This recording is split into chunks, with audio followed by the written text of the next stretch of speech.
Oh, you have to repeat them all the end of the week. Yeah, that's right. See if we can do 40 days. Okay, we've got a minute, that's fine. We should just wait for 3:25 too. Actually, it probably is 25, isn't it? Very briefly. Hashem shoalti is past tense. Oisa avakish is future tense. Most things in life, a person changes as he grows older. A little child, you ask him what's his favorite food, they say a lollipop. An adult, a piece of steak. I'd say to you, what do you prefer, a lollipop or a piece of steak? You won't have a question. By shaking the little child, there will also not be a question. They'll go always for the lollipop. I don't. The Melech says no. When it comes to Torah mitzvahs, the pleasure doesn't change. A person can enjoy learning Eiruvin when he's 10, he can learn it when he's 20, and even when he's really, really old, to get to the age of 37, what did you say? How old are you getting? 37, and even older. So, well, I asked in the past, that's what I want in the future, because it's always Gishmak. Daf Yud Zayin Amud Aleph, second line. Yesterday, I think it was Toli actually who asked, and I didn't know then properly. It's like this. I'll just summarize what I had yesterday and come back to it. Like this. If a person makes walls, but they're very flimsy, in what way they're flimsy? They're relying on lovot, which is basically the idea that you've got gaps of, let's just under 3 tvachim, and all you've got is ropes or sticks. We have 3 opinions as to whether it's good or not. Shitas Tanakama is, it makes no difference how many people, and it makes no difference what size, it is okay. Came along Rabbi Yehuda and added one chumrah, that unless you have 3 people, you're only allowed to have 2,000, you're only allowed to have base of sign. Once you've got 3 people, you're allowed more. Came along Rabbi Yehuda and he added even more chumras. What was his chumrah? His chumrah is that even when you've got a lot of 3 people, you can only have 6. So it's totally asked. And what if you've got 4?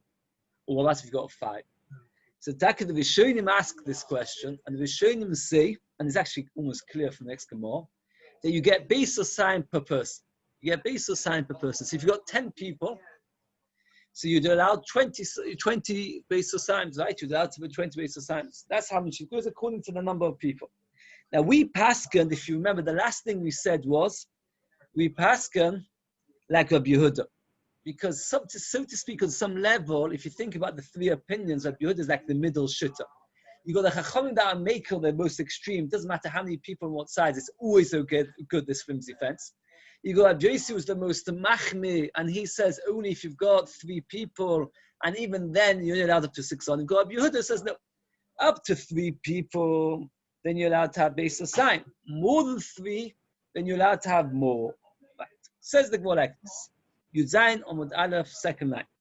Omar Rav Gidol Omar Shleisha b'chomesh asuin. The Rav told him that there's a possibility of having 3 people in the area of 5 base of sign, and that it should all be awesome, which sounds like a big chumrah. 3, we said, is okay in 6.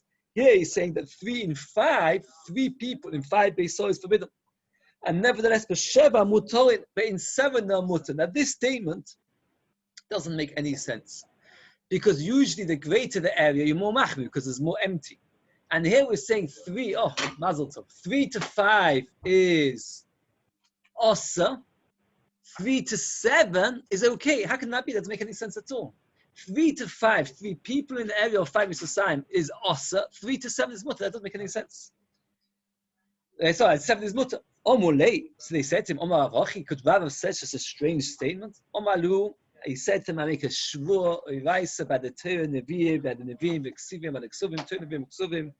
To Omar Rav Avachi. The Rav said this statement, but he didn't explain what Rav meant. Omar Vashi, my kasha. It's not difficult. I'll explain it to you. We'll explain it a bit outside, meaning like this. We've said before that an empty area is no good. It spoils the whole area. That means if it's pongumi base or sign, if there's an empty area base or sign, it's no good. So therefore, he said like this. If you have 3 people and they set aside 5 base or sign, and then what happened was they made a huge empty area, so then it's no good. If you have 3 people and they had a lot of luggage and a lot of animals and they need the whole 7, then it's okay. So therefore, you can have sometimes 5 being no good for 3 people and 7 being okay. Because the point is not always about the amount of people, it's also the usage of their place. So also like this. They needed 6 different spaces of sign. Viki for B'Sheva, and they used 7. I feel B'Sheva Mutod. Why is 7 Mutod? because one base saw is not so big. One base saw is only 50 amos for 50 amos. If they only needed 5, they needed 7. I feel they're not allowed to use 5. What? I mean, 5 within the 7. That's right. They only needed 5 within the 7. You just can't use it at all. And they can't use the whole area at all. The Vilna Gaon changes the Gilsa because before he said even the 5 is forbidden. If you look at the Vilna Gaon, then if they didn't need only 3 and they did 5, that means if they use an area which they don't need, that's no good. So therefore, that's the answer. So again, so far we said you're allowed to have 2 base saw per person, as long as there's not going to be 2 base saw which is empty. If there's 2 base saw which is empty, it's no good. Now the Gemara over here understood, when we said that, the Gemara explains that we said earlier, as long as there's no 2 base saw which is spare, my love ponumi odom. The Gemara in the Havamina understood that ponu over here means that there's no human being there which needs it. Meaning that let's say you set aside 7 and you've only got 2 people. So yeah, for the amount of people, each person takes base of sign. So you've got 3 spares. Each person takes 2, and 2 space of sign, that's 4. There's 3 spares. That's no good. So the Gemara in the Havamina understood it's nothing to do with items. It's to do with people. And therefore, when we say that you mustn't have 2 base of sign spare, a base of sign spare, what we mean is that according to the number of people, you must have base of sign spare. It says, well, no, look, ponumi kelim. We're talking about ponumi kelim, that you have a spare amount of kelim, not a spare amount of people. Yeah, they show you a picture. It's very rudimentary, but all these pictures are. But here it is. Here. See, like over here, if you look, can you see? You've got lots of people, but they're using the whole area. They've left a whole empty area, so that's no good. Here, you've got people scattered everywhere. So therefore, that's all right. Even if there's one small corner which is empty. Does that mean if let's say you've got an area, let's say more than, let's say you've got an area, but the people only using a small part of it, then it's no good. Even if they're within the allotted amount? That's right, exactly. Even if it's within the allotted amount, let's say there's 5 people, we should be allowed 5 base of sign, but they all decide to use one corner of the area, then they can't use the whole thing, because at the end of the day, it's a flimsy fence, and it's an area bigger than the allotted amount, because even though it's not more than an allotted amount, because there's an empty area, like over here, there's an empty area, so therefore, because that kafir, it's similar to kafir. That means what they have, these next example, they don't have a lot of luggage. So they can't spread out. There's a limited amount. Then it's no good. Because at the end of the day, they have to use it. And if it's not being used, it's not considered a good earth. Now, it is possible that on Shabbos, they start off Shabbos with a certain amount of people, and it comes on Shabbos and the number changes. How can the number change? Either people die, or more people come to visit them. The question is, what would you say? Does it go after the moment? Again, we're talking about a flimsy fence. If your fence, it doesn't make a difference, right? If we decide to spend Shabbos in this room, it makes no difference if more and more or less people come out, because this room is a proper wall. We're talking about a person uses an area with the most flimsy of fences. He's relying only on Lovod. If you look in these pictures, can you see? He's relying only on Lovod. And now on Shabbos, the number of people go up and down. What would you say? When Shabbos came in, let's say there was the right number of people. And then after Shabbos, in the middle of Shabbos, the wrong amount of people, let's say somebody died. Alternatively, when Shabbos came in, there was the wrong amount of people. There was not enough. And then in the middle of Shabbos afternoon, somebody comes to visit him.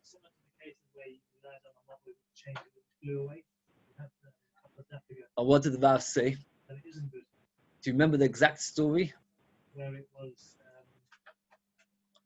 I was very good because as soon as I saw this Gemara, I remember that Gemara, and I saw that Tos asks the Kasha. You remember? No. Rav asked him for a drink of water, and while he came to the Mavoi, the Lechi fell down. It is exactly the same question, almost exactly the same question. More we'll see. So what would you say, Lemaisa? Do you go after Shabbos coming in or not? So Gemara asks us as a shayla. Itma. Shloisha, there were 3 people. Umeis echad mehen. One of them died in the middle of Shabbos. Or Shlein, there were 2 people. And then more people came in. He made them Shabbos afternoon. Suddenly they get more people joining them. We go according to when Shabbos came in, and therefore it's a kula and a chumrah. If when Shabbos came in there was the right amount of people, if somebody died afterwards, it's still mutter. Or if there's the wrong amount of people, that's a kula. If the wrong amount of people during Shabbos, more people came in, it's no good. The chadom Yomi going in. that it goes according to the number of people, and therefore it can chop and change middle of Shabbos. More people visit, it's mutter. Some people go away, it says also. It goes according to the number of people. Tis time, let us prove to Rav Huna who Doma Shabbos goes. Rav Huna goes according to Shabbos. Doma Rabba, Boim Rav Huna, Boim Rav Yehuda, I asked them. If there is a Pesach, I want to make this a very important halacha. I was once by Rav who forgot this halacha he was making in Eiruvin, and I pointed out it was very great. If you have, let's say, me and Levi live in a semi-detached house, next door to each other. We have back gardens. Often it happens. A lot of people have back gardens. And the back gardens, we want to be able to carry from back garden to back garden. What do we need to do? We have to do two things. We have to make an Eruv, which is very simple. Take two matzahs or something. And we have to make sure there's an entranceway between the two of us. Right? Let's say, for example, somebody wants to say it actually once happened in Pesach before the Eruv startup. Oh, very good. That's a good question. How do you make a Pesach? I'll just tell you very briefly that once there was like 5 families made an Eruv together, King's Road it was, and then there was one of the entrances to go from one to the other was a door which had a key, and the person went away for Shabbos, and the key was in his house, so they would get into his house. So now, this is the shadow again. So again, you have to have two things. One is an Eruv, which is take two matzahs together, and the other is the ability to go from one to the other. The shaila over here was, we made an entranceway between the two of us. And in the middle of Shabbos, let's say, for example, we took a panel between the two fences. So now there's an entranceway between my back garden and his back garden. Once there's an entranceway, we're allowed to carry over a different part. As long as there's a Pesach between, you don't have to carry only through the Pesach. You realize that. Once there's a Pesach between, then you can carry over the hedge or through the windows or something. So that's... Yeah, so for example, here, it's not a bad picture. If you can see, there's one garden, two gardens made a Pesach over here between them. Can anybody see, or you can't see anything? You can't see? Okay. Oh, that was a shaila. Is the fact that the person was out of town, does that pass? It's a very complicated shaila. Somebody has access. That the problem was that here nobody had access because there was he had gone away. He had gone away for Shabbos, and he had the key. And they, right, okay. The point is, it's not so complicated. What? You have access to the garden. Yeah, but the first Pesach was a door, it was a gate, which was locked. Yes, that's also. Oh. Goes away. That's also a problem. He has to leave a key. Very good, exactly. So what happened was like this: we made a source of Pesach. We made a Pesach between me and his garden, and on Shabbos that entrance got blocked. What would you say? So what would you say? It's the same. On Shabbos. No, if it's before Shabbos, no good. On Shabbos, it got blocked. Let's say suddenly the hedge. Let's say we took away a panel, and then the hedge blew over or something and blocked the area which we took away. So it was like this. Through an entrance for Nistam Pesach or now. Shabbos and Rav Huna said, since when Shabbos came in, it was mutter. It is mutter. It is time. So the Gemara says we're happy. So yes, it is okay. No. Oh, we're coming to Mamish now. Mamish now, we'll discuss it. So again, let's go through it slowly. We had one question. In our sugya, we're talking about a flimsy walls made out of just loved. And more or less people came on Shabbos. Either somebody died, more people came in. The Gemara brought a machloikas. Do we go according to the beginning, the onset of Shabbos? Do we go according to the number of people? It makes no difference what happened at the onset of Shabbos. The Gemara then said that Rav Huna is the one who's maker. Not maker, I shouldn't say it's one word. Rav Huna is the one who says it goes according to the onset of Shabbos. The proof being that when we asked a very similar shaila, what was the similar shaila? Where in the middle of Shabbos, the entrance which made the Eruv got blocked up, Rav Huna said, I don't care, because since when Shabbos came in, it was all right. So if I don't care what happened later Shabbos, similarly, according to Rav Huna, if people died or people left, I don't care. Since when Shabbos started, there was 3 people, and therefore because of 3 people, there was enough people to make it mutter to carry this entire area. The fact that people left doesn't bother me. Now, later we're going to have a different machloikas, and the Gemara wants to say that the next machloikas is exactly the same as this machloikas. The Gemara is like this. It's now. We have a chotzer which made a nice eruv, but then 2 walls fell in, and now the chotzer can't be used. Here we actually have a picture. So I need to get a marker or something. It is a picture. You can see it yourself. Oh, kuf samech tes, and if you can look at kuf ayin at the same time. It's a wall. You had a nice chutzah, which really everybody should be thrilled to be able to use it. And then what happened was, in middle of Shabbos, the two walls fell in. Or, in Levi, there's another picture of this. Or on Shabbos, the house fell in. That's the next case. Can you look at Kuf'an? The house fell in.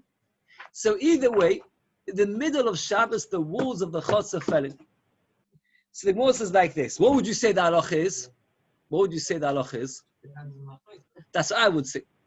And in fact, the Gemara says that it's machlokes tanoi. So the Gemara says like this.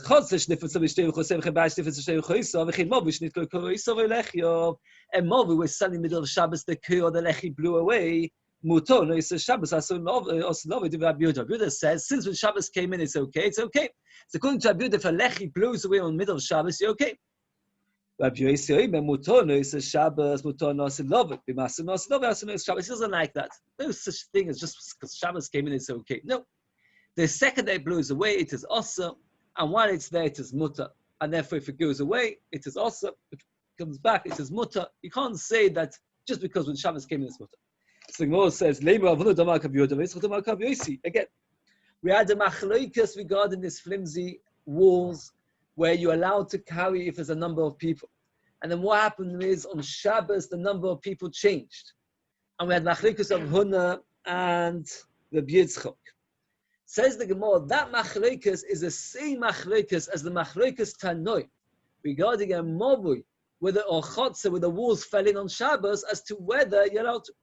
And the Gemara says you can't compare the machloikas.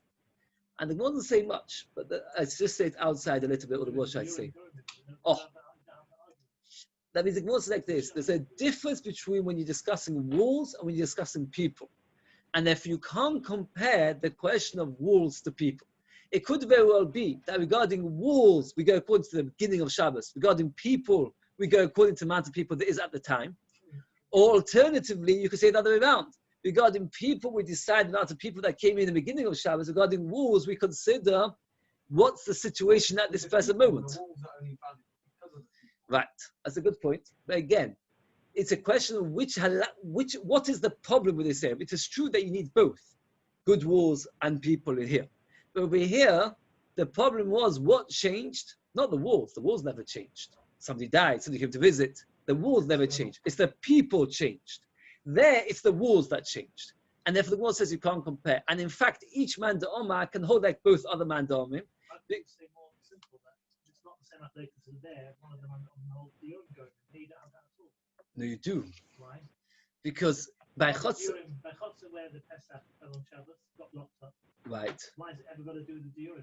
The number of people have never changed. Yes, but if you say that what the deciding factor is Shabbos coming in, then who cares what happened after Shabbos came in? The fact is, when Shabbos came in, everything was fine. Only once Shabbos came in, things went wrong. Yeah, according to the other man, it's not the same. It's not the same machlokes. Why is it not the same You machlokes? don't have the other shit.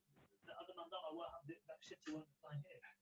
I think you're saying the same as the Gemara. I don't think you're saying anything different. Look, I'm Is not that bringing walls? I'm not bringing anything about walls. You are. I'm just saying the urine. so? Why should Yom be different? At the end of the day, the number of people when Shabbos came in was the correct number, and then during Shabbos they died, or more people came, so changed the number. So again, I'm not sure why it's different from the Gemara. We had a machlokes. What happens if the number of people change on Shabbos? We have a machlokes. What happens if the walls change on Shabbos? The Gemara says that in both cases we have one man dama that says that it depends on what happened when Shabbos came in, and the other man dama says no, we don't care about what Shabbos came in. We care about the present situation. Is it one which is permitted or forbidden? So the Gemara says that's the same machlokes. The Gemara says no. One's a question in walls, and one's a question in inhabitants, and therefore you can't compare. Says the Gemara. There's no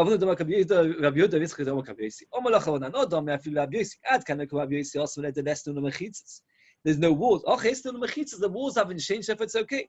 Where the mice, the number of people never changed. All that happened was the wall fell in.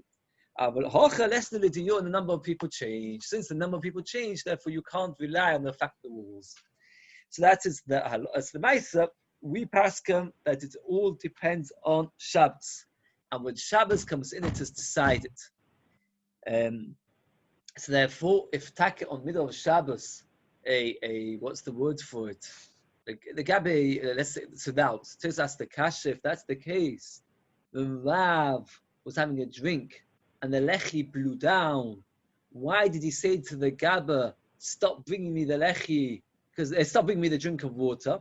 He says, Rav was getting his own shitta. But the Maisa, we don't pass like that, it doesn't matter if the Lechi was there. Shabbos goes. Now, go back to our Mishnah. In our Mishnah, it spoke about two arguments. The Mishnah was talking about, the Mishnah of the Zayin with base, that you can have a wall which is made out of lovut. And the Mishnah brought two machlekas. One is it only by Shiur or is it by everybody? And then another machlekas, do you need shesi ve'erev, do you need a grid, or is it okay just doing either vertical or horizontal? And the Mishnah finishes off, that you don't need grid, one works. The question is, this chachamim, the last few words of the Mishnah, seemingly are not adding anything to the first time of the Mishnah, because that's what the first time the Mishnah started off saying, that you're allowed to make a wall out of a lechi, and you don't need to have shesi ve'erev. And then what's it being moised? So what's the chachamim, echad mishnei advarim, one or the other works, hanu tanakama, it's the same as the kama, ikemenayu, yochid b'yishuv, that yochid b'yishuv, according to the Tana, works. That means, they call it like this. When a person is at home, we expect him to make more effort to build a wall. When he's traveling, we realize it's not so easy when he's traveling to make a wall. So if it comes out that in the Mishnah, there's another argument which is hidden in. If you look at the Mishnah, the Mishnah starts off saying you can make walls made out of lovut. Came along Yehuda and said, only if you've got a caravan, meaning only if you've got a lot of people. The Chachamim say to him, no, even if you don't have a lot of people. But they meant only if you're in a desert, where you're not at home, you're not in the Yishuv. So therefore, since you're not at home, we allow you to rely on these flimsy fences. Came along a bit of Yehuda and says, no, I have a different opinion. I hold that you need to have a grid. That means you have to have both shesi and erev, horizontal and vertical. Says the Gemara, the Chachamim come along and say, no, you don't need horizontal and vertical. One is enough. When were they talking about? Anywhere, not just in a desert. Even if a person's at home, and he could easily make himself a better fence, the last shit of the Mishnah holds that that's okay. Says the Mishnah, there were four things they allowed when the people go out to war. Because if you go to war, it is difficult to keep, and therefore they allowed certain things. You can take other people's wood. You don't have to worry about stealing. You don't have to wash your hands before you eat bread. And you don't have to worry about demai. What's demai? Demai is any produce bought from an Amaoret. And the Ratzim, most of the time, would take Tumas HaMaisos. On some occasions, they did not. Midrabanan, Minat will go after Roiv, and you don't need to take Tumas HaMaisos. Midrabanan, they said, take Tumas HaMaisos. So therefore, by war, you don't have to worry about it, and you can eat demai. Umid Aref, you do not need to do a Ruvei Chatzevois. For example, let's say there are two camps, and the two camps set up a camp, one a whole enclosed circle here, and one right next to it, another whole enclosed circle. So if it wouldn't be a matter of war, it would be like my back garden and his back garden, which the halacha is we're not allowed to carry, because it's absolutely fine. We do our bottom, they forbade to carry from one rishus to another rishus. Over here, they allowed you without an Eiruvin to carry from one domain to another, because it's both rishus hayachit. So the Lord now discusses each one of these hakeret here. You're allowed to steal dry wood. They can camp wherever they want. Wherever they get killed in battle, that's where they get buried. You bury them where they're lying. Says the Gemara, they're allowed to take dry wood. Says when Yeshua came to Israel, he made 10 special takanas. Did any of you ever read the memo books when you were children? Little colored memo books. One on the page there, the whole 10 takanas. Very few people know them. 10 rules that Yeshua made for all the people coming to Israel. That if you ever want to, for example, it's a shy. Let's say you want to make a barbecue some holidays. So you go into in the forest somewhere, and you need wood. Are you allowed to help yourself to wood from somebody else's land? So came along Yeshua and said, yes, it must have been in the olden days, making fires was an absolute necessity. Every time you want to cook food, every time you wanted to warm yourself up. What? Oh, that's right. So Yeshua allowed it. If Yeshua allowed it, he allowed it to every individual. So why are we here? Do we need to say that people in war? So the Gemara gives 3 answers. Again, history Yeshua, 10 conditions Yeshua made. Shuman b'choshet. In forests, which is not cultivated for produce, you're allowed to let your animals graze freely. There's no problem of gezer. Not in a field which you plan to one day grow. Talk about like a forest which is not made for it's not land which is made for growth. And you're allowed to gather wood from other people's fields. So why do we need to say in our mission that people go to war? Everybody's allowed to. The Gemara gives 3 answers. And we shouldn't the Torah really point out that all 3 answers are true, which means that Yeshua only permitted it if you have all 3 conditions. Only then you're allowed to take other people's wood. But if you only have 2 of the conditions, you can't. You have to have all 3 conditions before you can help yourself somebody else's wood. What are the 3 conditions? When you're allowed to take wood from other people's fields is only if it's thorns, meaning not good quality wood, like brambles and broken pieces of wood which cannot be used for a substantial use. Here, by walls, you're allowed to take any wood. When a person's gone to the effort to cut the wood, why does he cut the wood? Because he's planning to make his own fire. After he's gone through all the effort of cutting the wood, you help yourself for your barbecue, that's stealing. Only if it's still growing, then you're allowed to help yourself. But if it's already cut, so he's gone to the effort of cutting it, you can't take it. But in war, you're allowed to.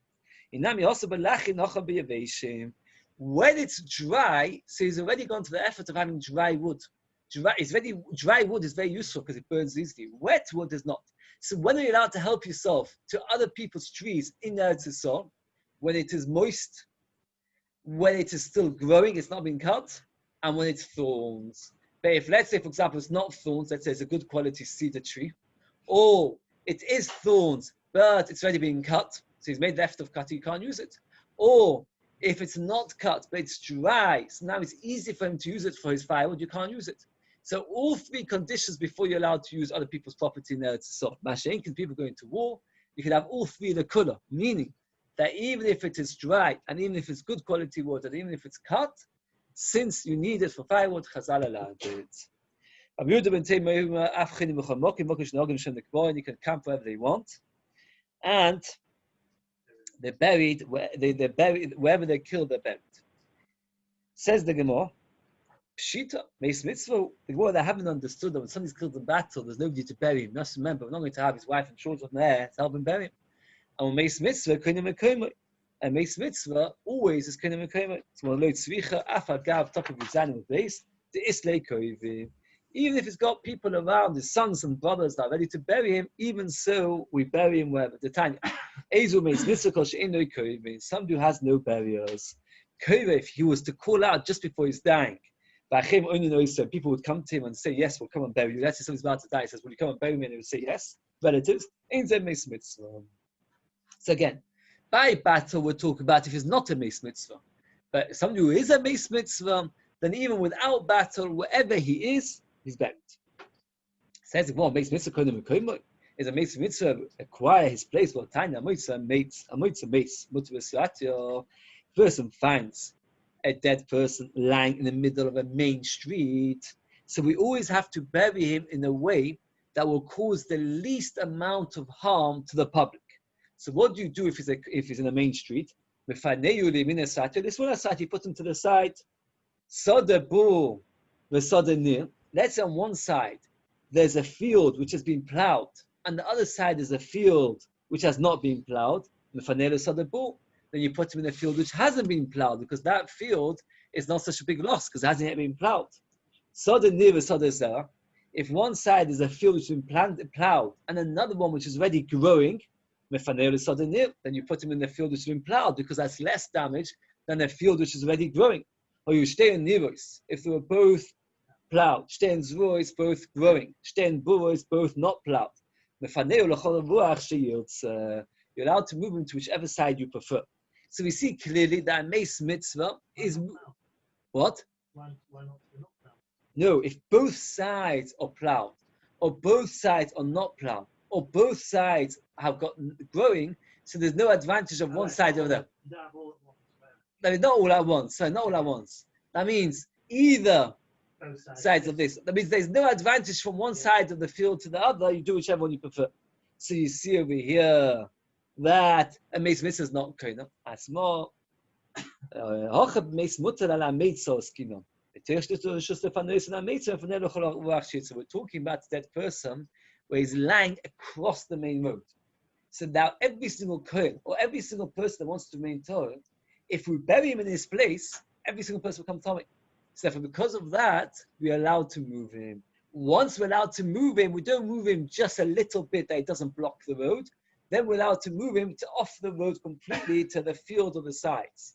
But indeed, if he wasn't blocking the road, if he was just lying and covering half the road, then we would actually bury him in the middle of the road and expect Kohanim to walk around the side. So therefore, that here, if you look over here, you see the dead person is actually blocking the field. So you can't actually get past without going over him. But if he's only lying on the side, then it's no, then you come. Okay. Says the Gemara, you don't have to wash your hands. Oma by the Shodom Maim Rishonim is referring to Netilas Dam at the beginning. Maim Achronim Chayva, you have to do Maim Achronim. Oma Mchir Ba'ashim, if they Ma'amu Maim Achronim Chayva, why is it Chayva? There's a certain kind of salt from Stoim, that blinds a person. And Rashi points out that there's a special mitzvah that whenever you eat bread, to dip your bread in salt. And therefore, since you have to dip your bread in salt, so therefore you're always going to have some salt. And in salt, in all the world's salt, there's a little bit of melech stoimis. So chashon, a person can be in danger. Says the Gemara, in every core of salt, core is 30 salt, in every core, there's a tiny amount of melech stoimis, and yet it is so dangerous that this tiny amount, the kovat, causes danger. If you just measure salt, you need to wash your hands. That's not a question. Of course you have to wash your hands. Because when you're measuring salt, you're touching a lot. Let's just see the top traces inside. Nice kula-dika traces. Nowadays we don't bother with Maim Achronim. Why? We don't have melech sedemis. We don't dip our fingers in salt after we eat, even though all days we did. So either way, Taisa says not. Mishnah Bulamais brings that one should be machmir thing. There are many Rishonim that to make up. Not? The Dead Sea. Yeah. I don't think the Dead Sea is melech sedemis. I think that next to the Dead Sea might be melech sedemis. I'm not sure if that Dead Sea has got the melech sedemis decided to, but it's next to it. People go to war, don't have to worry about demai. You're allowed to feed the poor demai, and people come to war and they get put up in places. You're allowed to feed them demai. Shama hold you not allowed to. Or we say that you are allowed to feed danim demai, and you are allowed to feed achsanya demai. And we pass back this Hillel, and therefore you're allowed to feed an army demai. This points out there's no reason to mention Beis Shammai. This says yes, there is a reason. Can anybody think of a reason to mention Beis Shammai? In case somebody would say to you, you're not allowed to, so you might think, oh, what's pshat? So you can say to him, that opinion is going to be Beis Shammai, and therefore I don't have to listen to it. That means by telling you that is Shittas Beis Shammai, when you hear that opinion, it won't threaten you, because you'll know that it comes from that Shitta Beis Shammai, which we don't pass. Like, if you wouldn't have heard Beis Shammai Shitta, and somebody would come to Beis Medrash and say, you're not allowed to, so we'd get ourselves nervous. This way, it's okay. So what says, you don't have to do Eiruvin. You don't have to do Chatzeros. Eiruvin Tchumin is not allowed to go out to the Tchum. So if you want to travel more than 2,000 amos, you have to put a loaf of bread or something to be Kodesh Shvisa. So that, even an army is mechuyev. Why? Why should the army? What's the difference between Eiruvin Tchumin and Eiruvin Chatzeros? What? I think this is in the time of war. Yes. It is a time of war. So maybe they have to travel. So why are they mechuyev to do Eiruvin Tchumin? Answers the Gemara, the Tony of Chia loikid al Eiruvin Tchumin dvar Torah. One gets malchus from Tchumin. Because even though Eiruvin Chatzeros is dvar bon and Eiruvin Tchumin is derais. Says the Gemara, where do we know Eiruvin Tchumin from? If you got some people have the extra pasuk. What? Oh, that's because of Hefka based in Hefka. Based on the ability to be mafkis, there's no guess.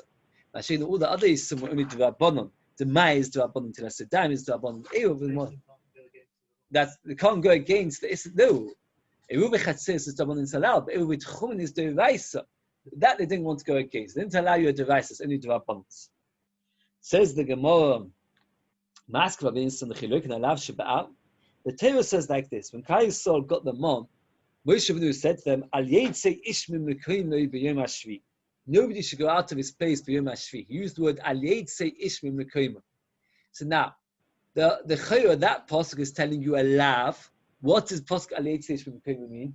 Don't go out of your place, meaning don't go out of the Tchum. So therefore, we see that it's a Issa Min HaTorah to go out of the Tchum. Says the Gemara, the word Al is not a lav, because the word al, even though it means not, is not the same strength as the word loy. For example, Abraham said to his guest, al no savo malav decho, don't go away, al no. Many times the Torah says al, it always says al no. Why? Al is like a gentle request. Loy is you may not. Al is please don't. So the Gemara haven't understood that since the Torah never said lo yetzish min mekoimoi, but rather al yetzish min mekoimoi, so you shouldn't get malchus because al is not as strong as loy. It says, again, maskiv flo v'yunus b'chiluk and alav shebaal. Do you get malchus for alav, which the word starts with the word al? So maskiv v'achar b'yaakov v'mata d'chsev al tifnu al ha'ovis al yidoinim. Oh, chadam did lucky to not get malchus. Go to get malchus. Even though it uses the word al, we understand that it means literally don't, and you get malchus. So that's the kasha's pushed away. Al yetzish min mekoimoi is alav. And even though it doesn't use the normal word of lo yetzish min mekoimoi, use the word al, you still get malchus for a word which says al. Anywhere where the Torah says the word al, you get malchus for. Even though it's not as strong as the word lo, you still get malchus. So one says, no, I've got a different question. There's a principle. When the Torah tells us an issa, and that issa can sometimes cause the death penalty, one doesn't get malchus. And we just said that from this pasuk you get malchus. As we said, now what's the pasuk say? There's two meanings to it. Means don't go out of your place. It can also mean don't take anything out, don't carry. Carrying is also, and you get a skila for. So therefore the verse is like this. Now how can you get malchus for going out of the tchum? The pasuk which is is a lav shenitan las hoas misas based. A lav which was also mentioning something which can give you a warning that you'll get death for. And lav shitazos misas based in ein loikin olav, you don't get malchus. So al yetzish min mekoimoi is a lav shitazos based, you shouldn't get malchus. No, I thought that. And I was bothered because even if you don't get malchus, it's still awesome in that too. The Gemara is only asking in the B'chia, because if you look at B'chia, loikin alu veit chumim. The B'chia said you get malchus. The Gemara is not saying it should be permitted. So the Gemara says, hello. A second, please. Of this, noch ikashe. Lav shitazos bisit. Cholav shitazos bisit v'neinu kinolov. Omavashi mixed al yoitzi. Al yoitzi. It doesn't mean al yoitzi. I want to do the next Mishnah as well, because the next stuff is very long. The Mishnah says al yoitzi yish mekoimoi. The pasuk says al yoitzi yish mekoimoi, not al yoitzi yish mekoimoi. Don't take out. And therefore, the Torah means that a person is not allowed to go out, and therefore comes out from this Gemara that tchum is deraisa. Tesis and others already point out that we don't pass like this Gemara. We pass in that tchum is only Derabbanan. There is a shitta, famous shitta in the Yerushalmi, which the Rishonim bring down and Shulchan Aruch brings down, that going out 12 mil is awesome in that Torah. You must remember this, it's very important. Going out 1 mil, which is 2,000 amos, is we pass is only awesome Derabbanan, not like this Gemara. Which if that's the case, you'd be allowed to do a tchumen if you go into the army. Going out 12 mil is machlekes. There are many Rishonim that hold that it is deraisa not to go out of the 12 mil dirt. We'll come to it more. So the pasuk says al yetzish min mekoimoi, it means don't go out of the tchum. It's not referring to carrying, and if it's not allowed, that's what's based in, and therefore you can get malchus for it. So therefore, when the army would go, they were only allowed with chatzeres, not with tchum, because it's deraisa. Hadolach mavo. You finish the first page. Hadolach mavo, which we zicht it again and again. This will then the next, which then sound better every time. We'll do the L'chaim afterwards, if you don't mind, because this is an important Mishnah. I think it's kedai to try and do it. What time? Yes, we've got time. A few minutes. Yes, loads of pictures, please. Yeah, the first 6, yes, at least. This is the famous topic, which we had it again, the first 6. Oh, yeah, exactly. Actually, no, you don't need the first 5. Okay, the first 4 even. Okay, but let's get it clear. We said this before. Chazal wanted people to be able to drink water out of a well. Since they wanted people to drink water out of a well, they made a huge kula. What's the kula? We've had this a few times. Instead of making a fence, what's the problem? The well is Rosh Hashanah, and the people moving along is a Shus Rabim. So therefore, they're carrying from the well into a Shus Rabim. They're being over at Issa Deiraisa. So Chazal permitted with what's called Pasei Bivoros or Diyum Din, where basically all it is is brackets around, and that's okay. In this kula, they were made on three things. There were three things over here which they were made. Could anybody tell me why Pasei Bivoros for three different reasons should be no good? The gap, Poets Meruba Lo'imid, and Poets Meruba Lo'imid with Paskan is no good. Very good. Another problem. No, we'll see there has to be 10 Tvachim high. Yes. Poets Meruba Lo'imid is number one. Number two, we said an entrance which is more than 10 amas is no good. Here they permitted even more than 10 amas. No, the Sus Pesach would make it okay even than I did. This, if it would be a Sus Pesach, you would have the other problems. The third problem is more delicate, is what? No, it's just the halacha is that when you've got Adi on both sides, which is greater than the middle, you mevatel the mechitza. And here the air on both sides is greater than the mechitza. So we said it yesterday, so why were they permitting it? So if you look at the first Tosfos, somebody asked me this question a few days ago, and I said to him, I'm sure somebody asks the question. Do we try to find it? I would do the Hashem told Moshe Rabbeinu, don't do parts for Bala'imed, which means when Hashem told it to Moshe Rabbeinu, was it Issa D'Oraisa, Issa D'Rabbanon? Issa D'Oraisa. Hashem told it to Moshe Rabbeinu. If Hashem told it to Moshe Rabbeinu, don't have parts for Bala'imed, it should be no good. Tosfos says that min ha-Torah, Pasei Bivoros are absolutely okay. And Hashem said don't do parts of Bala'imed. He meant when there isn't Pasei Bivoros. When there is Pasei Bivoros, it's okay. The Rashba, the Rashba says when the Mor says very interesting Rashba. Then Hashem taught Moshe Rabbeinu, he also taught him Yisuri D'Rabbanon. Because everything Hashem taught Moshe Rabbeinu, even Yisuri D'Rabbanon. And the Gemara never meant that there was Issam and Atir, only Yisuri D'Rabbanon. Okay, let's get it clear. Pasei Bivoros is a special Kula D'Rabbanon, which they pushed away three different Yisurim, all for the sake that people should be able to drink water. Because after all, there's people carry hundreds of thousands of people walking along the main street. They need to be able to drink. There's a well there. The well is just Sayachid. They said just do these things, and therefore it's good enough. But now we're going to discuss. So what did they insist? If it's anyway only D'Rabbanon, what did they insist on? So Oisin Pasei Bivoros, you can make panels for both. Rabbi Yehuda holds you have to have four which look like eight. What's four which look like eight? Four corners. In every corner you have two panels, so that's eight. Yes. Yeah. You have to have 8 panels, eight which look like 12, which if you look at the picture which Tali loaded up, is 4 on the 4 corners and 4 on the 4 sides. So it's 8 panels, and 4 of them look like double because 4 of them are like a square reish. So therefore brackets. Therefore you've got 8 panels which look like 12. And he explains, Arba Diyumdin, 4 which are double, but Arba Pshutin, and 4 which are not double, they're only straight. Which one looks like 12? It says picture Kufa and Aleph. So you've got 4 corners, each corner is double, is 8, and 4 sides is 8. Oh. Now, that is the machlokes. They need 4 which look like 8 or 8 look like 12. Now we carry on. The halachas, you said it have to be a certain measure. Yes. Goben asot tefachim, they have to be 10 tefachim high. V'rochbon shisha, they have to be 6 tefachim wide. Yes, per panel. So 12 tefachim, very good. Moshe's point, good point. It has to be 6 tefachim per side. So if you've got the corner ones, have to be 12 tefachim, 6 on one side. 6 on... All that's done anyway. What do you mean? This is a special. This is a special thing because no, there's no gap. There's more than a gap. There's 3. There's more than that. 10. The thickness of the actual panel could be minimal. Between them. Now Chazal didn't use amas for some reason. They used measurements of cows because most people traveled with cows. So if you look at picture Kufa in base, you've got 4 cows going out, 4 cows coming in, and each cows are in a set, and the cows are tied up with each other. So there's some colors and some chumras over here. Let's go through them very carefully. Between each of these panels, two sets of cows. The mayor says you're only allowed to have 6 cows going through. 3 in, 3 out. Rabbi Yehuda allows you 8 cows. 6 cows. How fat are 6 cows? Anybody know? 10 amas.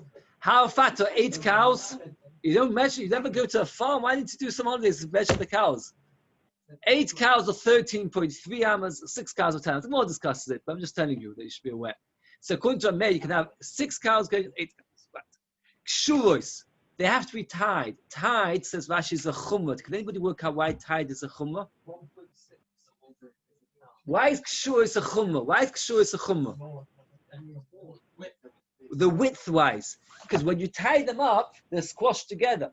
If they're not tied, they take up more space. When they're tied, they're thinner.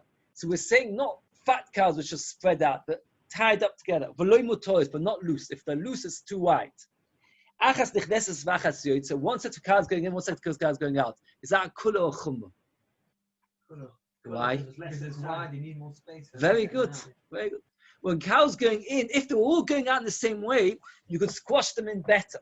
But now that you've got some cows coming in and some cows going out, you have to have more space. Like sometimes you have at the end of the davening, some people coming in, some going out. It takes much longer because some people are coming in, some going out.